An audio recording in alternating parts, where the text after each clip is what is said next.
These are like £20,000 watches. Wow, this guy casuals pretty hard. Ultimately, it's up to your grandson. He's the one that this watch is going to be for in the long term. And then when they put you in charge of the whole operation, you can upgrade to the new Black Bay 58 18 karat gold. Hello watch lovers, and welcome to another video where I sort out all the watch problems in the world by scouring the internet in search of the watch buying public's most burning questions and help them decide which watch they would rather. So let's go. Choosing a graduation watch. Commemorating graduation with either a Sinn 556i or Oris Big Crown Cervo Volante. So, long-time admirer of the Sinn, but the beauty of the Oris Cervo Volante in blue has made the situation more complicated. Annoying when that happens, isn't it? So, both these watches are quite different, so let's just go through it on paper. So you've got the Oris Big Crown, 38mm in a multi-piece stainless steel case, with the automatic winding caliber 754. Now, it's a bit more exciting visually than the Sinn, has some more decorative design elements like the lovely blue gradient dial there, the coin edge bezel ring and cathedral hands on the dial, and of course the big crown and the pointer date, which is an interesting feature and a more creative way to display the date. The Sinn 556i meanwhile has a sanitized stainless steel case, the SW201 mechanical movement inside, and it has a very sparse and monochromatic dial designed for pilots, so it's very understated and functional in its appearance. Maybe a little bit too functional for some tastes, possibly bordering on uninteresting if that isn't too harsh. But on the flop side, its simplicity make it great for any occasion, especially good for casual everyday wear. Both great watches, both great build quality, but the German over-engineering of the Sinn make it a tough mother of a watch. So if you're looking for a milestone watch that's going to last forever, then that is a serious contender. But then the Oris is prettier, has a little bit more flair maybe, so perhaps a more appropriate choice as a reward for your accomplishments. The Sinn is about £1,100, while the Oris is about £1,900, so you get a bit of a saving on the Sinn.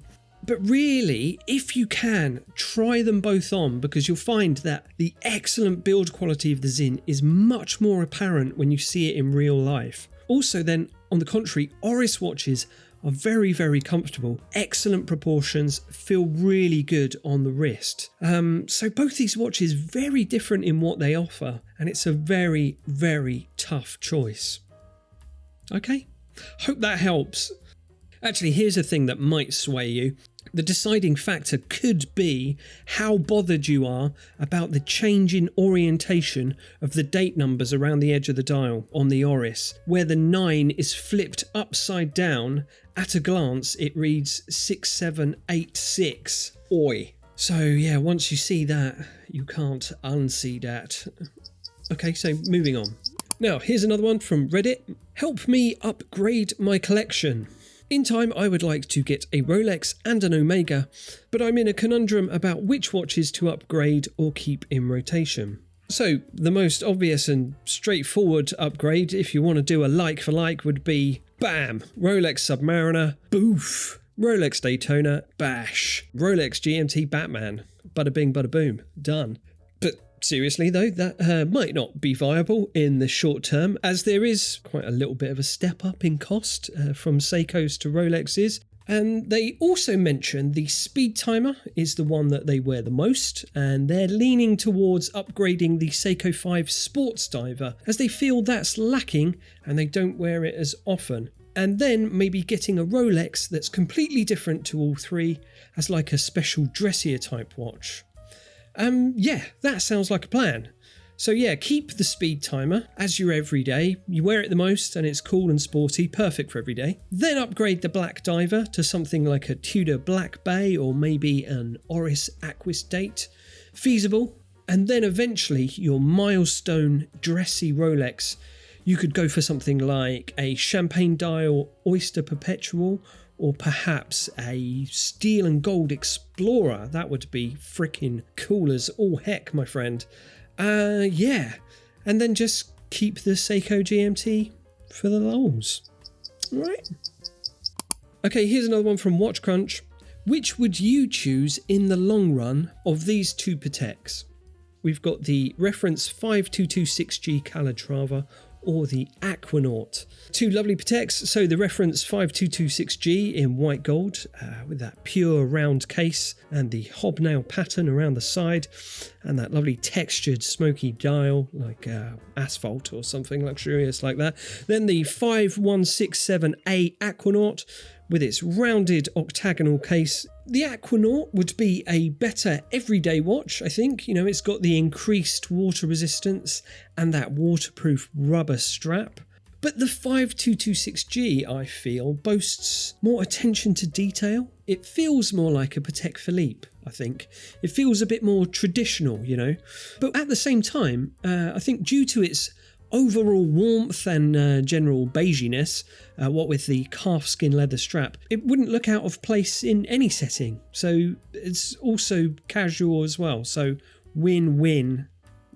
Yeah, that'd be my pick. But since you ask which one would you choose in the long run, ultimately it's up to your grandson, really, because he's the one that this watch is going to be for in the long term, as is the sacred right of Patek ownership, as laid down by the Patek Philippe marketing team in the year 1996.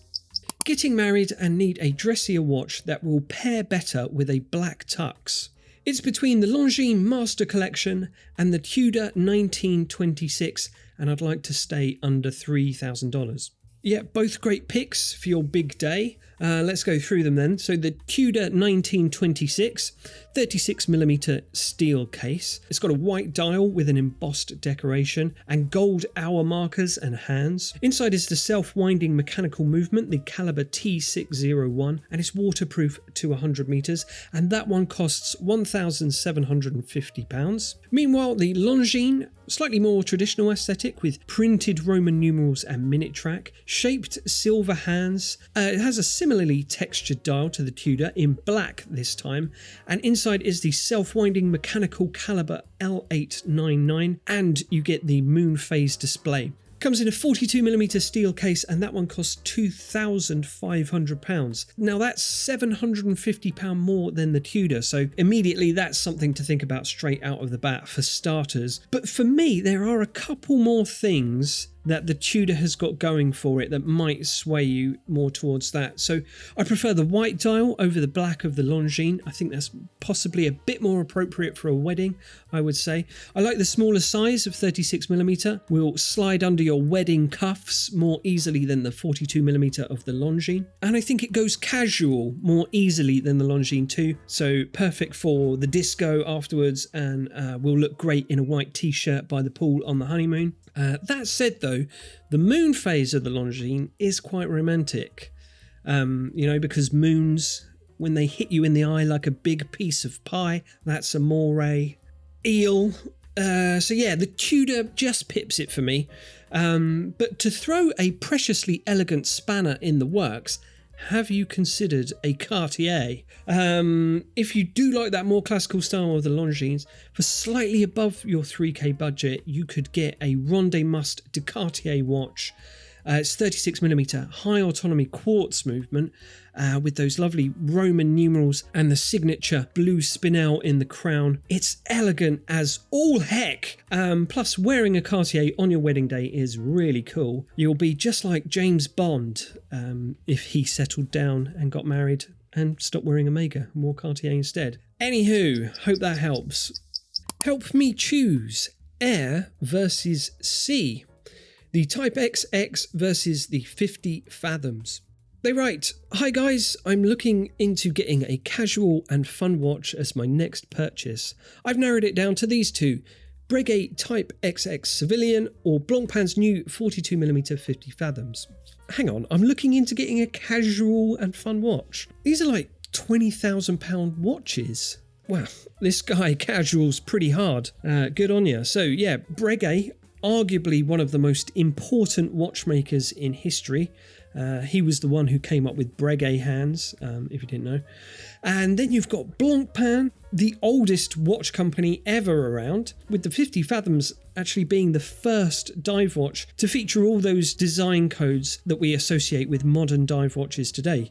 The rotating bezel, increased water resistance, and highly legible dials. So we've got the £20,000 Breguet. That's a pilot style watch with a flyback chronograph in steel. It's got great movement, this 728 caliber with the silicon lever escapement. 100 meters of water resistance, so that's good if you want casual funness. Bit of splashy. Also can go pretty casual on a calfskin leather strap or a NATO fabric strap. Then there's the Blancpain 50 Fathoms at £17,000. Comes in a beautifully brushed titanium case, nice and light. And gets that sumptuous domed sapphire bezel, and inside is a 1315 automatic movement, which is very pretty as well.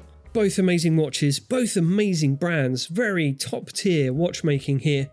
And I admire this attitude to wearing watches from the top tier, high-end horological brands to wear and enjoy casually in your sweats. You must teach me these ways and lend me some money. But anyway, I think for me, I would personally go for the Blancpain. I think that timeless style of the black divers watch is iconic. It's sort of a ubiquitous style now, so it's good for the kind of casual arena. And I think it's more readable. It's not as busy as the chronograph dial of the Breguet. In titanium, it's going to be lightweight, so that's good for every day. It's a diver's watch, a tool watch, so you can knock it about and it'll be fine. And also, you save $3,000 over the Breguet, so pocket that. Get a cheeky Nando's and 10 Seikos. Good day out. Watch for promotion. So would like a watch to mark an important milestone in my career, looking to stay under 4 to 5k, and looking at the Tudor Black Bay 58, the Nomos Tangente, the Oris Big Crown, and the Mido Multifort Patrimony. So some strong choices there, so let's go through them. So the Tangente Neomatic 39, very high levels of finish and build quality from the German watchmakers Nomos. It gets a horizontally brushed rhodium plated dial in a simple 39mm slender case. Nice colourful red and blue hands, very tidy. That's £3,160. There's the Oris Big Crown pointer date in a 40mm stainless steel case with the bronze bezel ring and a really lovely rich blue dial. That's £1,850. The Mido Multifort Patrimony is the most affordable watch of this bunch at £920. It's a vintage looking watch with a sunray black dial and PVD gold coated 40mm case and a cheeky little pulsometer scale on the dial there. And then finally you get the Tudor Black Bay 58, a solid diver's watch in matte black with a COSC certified movement, and again that great case size of 39mm. That's just right there, in the pocket. That's £3,450. And for me, the Black Bay 58 is a great all-rounder, and you expressed particular interest in the 925 all silver version, and for me that would be the way to go. Now, while these watches are all fine choices, I feel like the satin finished silver case of the 925 Black Bay 58 really elevates it above the other choices. Just the way the silver catches the light, it almost glows. It's a bit special. And I think, silver, that's a really good reward for promotion. And then when they put you in charge of the whole operation, you can upgrade to the new Black Bay 58 18 karat gold. Further aspiration for you there. Keep crushing those KPIs. Well done. So there we go. That's another batch of watch related would you rather dilemmas resolved, I think. And if you're on the lookout for your next luxury watch, then why not head over to watchfinder.com, the pre-owned watch specialist, and you can find watches from all the best brands. Check it out and I'll catch you next time. Goodbye.